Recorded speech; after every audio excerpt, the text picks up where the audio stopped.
Assalamu alaikum everyone. Welcome to the Smart Education YouTube channel. So now we discuss about the mass by mass relationship या mass by volume relationship या volume by volume relationship. काफ़ी ज़्यादा अहम topic होता है हर test के हिसाब से, एग्जाम पॉइंट के हिसाब से, क्योंकि मास देकर हमसे मास पूछता है, रिटर्न का मास देकर प्रोडक्ट का पूछता है या प्रोडक्ट का मास देकर रिटर्न का पूछता है। देखिए मास बाय मास रिलेशनशिप हम किसको कहते हैं। पहले तो हम थोड़ी सी इंफॉर्मेशन हमें मालूम होनी चाहिए कि रिएक्टेंट्स और जो प्रोडक्ट्स बनता है इक्वेशंस के बारे में, कि जब हमारे पास ये N2 को हमने रिएक्शंस करवाया 3H2 के साथ, तो प्रोडक्ट्स हमारे पास बन रहा था 2NH3, अमोनिया गैस की फॉर्मेशन हो रही थी। ये जो बैलेंस केमिकल इक्वेशंस होती है वो हमें तीन सब्जेक्ट्स के बारे में नॉलेज देती है, तीन फैक्ट्स के बारे में। नंबर 1 पॉइंट्स ये हमें बताती है किसके बारे में, मास के बारे में बताती है। कौन सा मास? मॉलिक्यूलर मास या मोलर मास भी आप कह सकते हैं, मॉलिक्यूलर मास भी आप कह सकते हैं। सिंपल समझे कि ये हमें नॉलेज देगी मास के बारे में। कौन सा मास?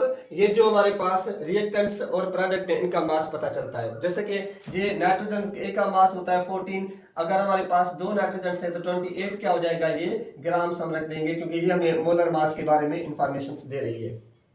जैसे कि हाइड्रोजन, एक हाइड्रोजन का 1 होता है, 3 2 6 है, तो ये 6 ग्राम्स इसका मास है। अगर हम इसकी बात करें तो नाइट्रोजन 28 2 3 6 ये 34 ग्राम्स क्या है कि मास है। ये हमें मास के बारे में बताती है। नंबर 2 पॉइंट्स ये नंबर ऑफ मोल्स के बारे में हमें इंफॉर्मेशन देती है इक्वेशन से। कौन सी? कि इस वेरिएबल के साथ जो कोएफिशिएंट होगा, जो नंबर होगा, इस N2 के साथ कुछ भी नहीं है, मतलब इस यहाँ पे 1 है। हाइड्रोजन के साथ ये 3 नंबर है, ये नाइट्रोजन के साथ ये 2, ये 2 नंबर सब के साथ, ये हमें होते हैं नंबर ऑफ मोल्स। तो ये कुछ भी नहीं है, मतलब कि ये क्या है कि 1 मोल यहाँ पे है। ये 3 मतलब कि ये हमारे पास 3 मोल्स ये हैं। ये 2 इसका मतलब कि हमारे पास क्या है कि 2 मोल्स हैं अमोनिया के। उसके बाद ये हमें इंफॉर्मेशन देती है किसके बारे में? मोलर वॉल्यूम के बारे में भी इंफॉर्मेशन देती है। मोलर वॉल्यूम के बारे में कि जितने नंबर ऑफ मोल्स हैं ना, उन मोल्स का यूनिट चेंज करें। जस्ट हम कौन सा यूनिट चेंज करें, उनको आप कन्वर्ट करें किस में, डेसीमीटर क्यूब में या लीटर में। जस्ट ये हो जाएगा, तो ये 1 डेसीमीटर क्यूब हो जाएगा, और ये 3 डेसीमीटर क्यूब हो जाएगा, और ये 2 डेसीमीटर क्यूब हो जाएगा। ये हमारे पास आ जाएगा। तो ये आपके पास सिंपल इंफॉर्मेशन जो थी इक्वेशंस ने एक हमें दी। अब हम टॉपिक पे चलते हैं, mass by mass relationship. Mass by mass relationship में क्वेश्चन लिखता हूं कि कैलकुलेट या आप सिंपल समझे when 30 gram of nitrogen react with किसके साथ? एक्सेस अमाउंट ऑफ, एक्सेस का मतलब कि ज्यादा अमाउंट हमें दिया हुआ है जो हमें मालूम नहीं, आप उसको छोड़ देंगे। एक्सेस अमाउंट ऑफ, किसका एक्सेस अमाउंट है? हाइड्रोजन का एक्सेस अमाउंट है। अब क्वेश्चन कह रहा है कि find out the, so how many या calculate the molar mass of ammonia. तो फाइंड आउट द कि how many mass of ammonia is a produce. बताए कि कितना मास अमोनिया का प्रोड्यूस हुआ है। ये क्वेश्चन से हमेशा जब आप क्वेश्चन को पढ़े ना, उस क्वेश्चन में से 3 चीजें मैं आपको बताता हूं। एक चीज, आप पहला आपका काम ये होगा कि आप इक्वेशंस लिखेंगे। N2 प्लस में 3H2 बैलेंस करना है, तो ये हमारे पास 2NH3 अमोनिया गैस की फॉर्मेशन की आपने इक्वेशंस लिखनी है। नंबर 1 पॉइंट्स, जो चीज दे रहा है उसको अंडरलाइन करें, जो चीज पूछ रहा है उसको अंडरलाइन करें। कह रहा था व्हेन 30 ग्राम ऑफ नाइट्रोजन, हमने इसको अंडरलाइन कर दिया, react with access amount of hydrogen. जो चीज एक्सेस दे ना, उसके साथ हमारा कोई भी काम नहीं है, उसके साथ कोई भी रिलेशनशिप नहीं है, आप उसको छोड़ दें। विद एक्सेस अमाउंट ऑफ, किसके साथ? हाइड्रोजन के साथ। हमने कुछ नहीं कहा। How many mass of the ammonia is found या प्रोड्यूस, ये पूछ रहा है, तो हमने इसको क्या किया कि अंडरलाइन किया। अब ये जब आपको मास बाय मास दे रही है ना, तो आपको 2 टाइप की इंफॉर्मेशन है। एक इंफॉर्मेशन फ्रॉम द इक्वेशन से, एक इंफॉर्मेशन फ्रॉम द क्वेश्चन से। ये आपके पास इंफॉर्मेशन से, इक्वेशन से हमें क्या मिलता है? मोलर मास मिलता है। कितना molar mass? 28 gram of nitrogen. ये नहीं दे रहा था हमारे, इसके साथ कोई रिलेशनशिप नहीं। 34 ग्राम ऑफ अमोनिया, क्योंकि इसका मॉलिक्यूलर मास है ये। फ्रॉम द क्वेश्चन से क्या दे रहा था? 30 ग्राम ऑफ नाइट्रोजन, ये हमने रखा 30 ग्राम से। पूछ रहा है, ये हमने रखा 1 से, क्योंकि हमसे पूछ रहा है, क्योंकि यहाँ अननोन सब्सटेंस है, नहीं पता। तो इसकी जगह पे x रखेंगे। अब जस्ट क्या करें, इनको आप क्रॉस मल्टीप्लाई कर दें।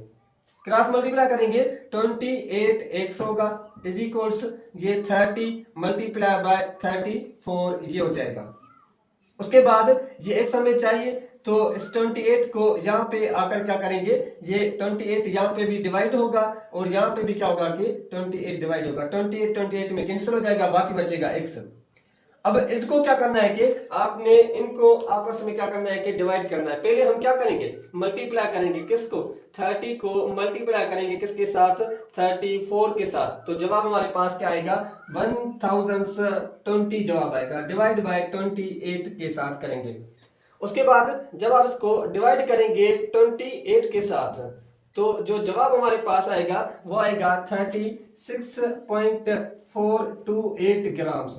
ये हमारे पास मिल चुका मास ऑफ द अमोनिया। ये अमोनिया का मास फॉर्मेशन हो रहा है। तो मास बाय मास रिलेशनशिप में जस्ट हमें क्या करना होता है कि यहाँ रिएक्टेंट का मास देगा या प्रोडक्ट का देगा, एक का देकर दूसरे का हमसे पूछेगा। जैसे कि अगर हम क्वेश्चन को थोड़ा सा चेंज करते हैं, यहाँ पे हम करते हैं वेन 8 ग्राम ऑफ किसके 8 ग्राम्स कह रहा है कि कैल्शियम कार्बोनेट के कह रहा है CaCO3 के। तो कैल्शियम कार्बोनेट का कह रहा है कि when 8 gram of calcium carbonate decompose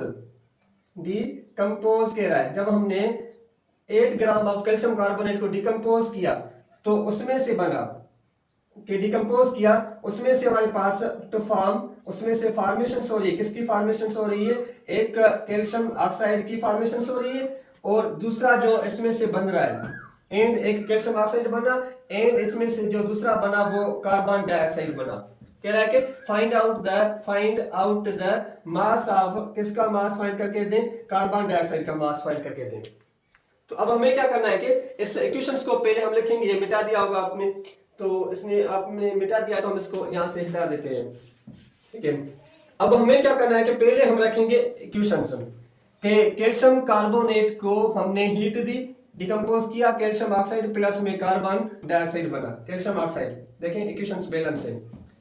अब आप इनको अंडरलाइन करें, 8 gram of calcium carbonate decompose to form calcium oxide and carbon dioxide, find out the mass of carbon dioxide. हमने इसको अंडरलाइन किया। Number 1 from the equations from the questions, ये आपने लिखा। कैल्शियम का मास होता है 40, कार्बन का 12, ऑक्सीजन 3 है 48, टोटल हमारे पास हो जाएगा 100 ग्राम। तो कार्बन डाइऑक्साइड का 44 ग्राम होता है। 8 ग्राम हमें दिया हुआ था और यहाँ पे पूछ रहा था क्रॉस मल्टीप्लाई कर देंगे, तो ये हो जाएगा 100 x हो जाएगा इज इक्वल्स ये 8 मल्टीप्लाई बाय 44। तो 100x हमें चाहिए, तो यहाँ पे डिवाइड करेंगे, यहाँ पे भी डिवाइड करेंगे, ये में कैंसिल हो जाएगा, बाकी बचेगा x। तो पहले आप क्या करेंगे, इसमें से आप 8 को मल्टीप्लाई करें। 8 मल्टीप्लाई बाय किसके साथ, 44 के साथ मल्टीप्लाई करेंगे, तो जवाब हमारे पास आएगा 352 ग्राम्स आ जाएगा। अब इसको हमें क्या करना है कि डिवाइड करना है 100 के साथ।